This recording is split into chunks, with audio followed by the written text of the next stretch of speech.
सिद्धानि चिक्लितवसमे गृहे निज देवीं मातरं श्रियं वासय मे कुले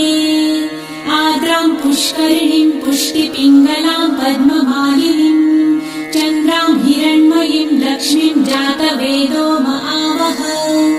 आद्रां यकरिणीं यष्टिं सुवर्णां हेममालिनीं सूर्यां हिरण्मयीं लक्ष्मी जातवेदो म आवह ताम आवह जातवेदो लक्ष्मी मनपगामिनीं यस्यां हिरण्यं प्रभुतं गावो दास्योश्वान् विन्देयं पुरुषानहम्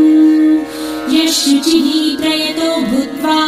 जिहुयादाजमन्वहम् सूक्तं पञ्चदशर्च च श्रीकामः सततं जपेत् पद्मानने पद्म उरु पद्माक्षी पद्मसम्भवे तन्मे भजसि पद्म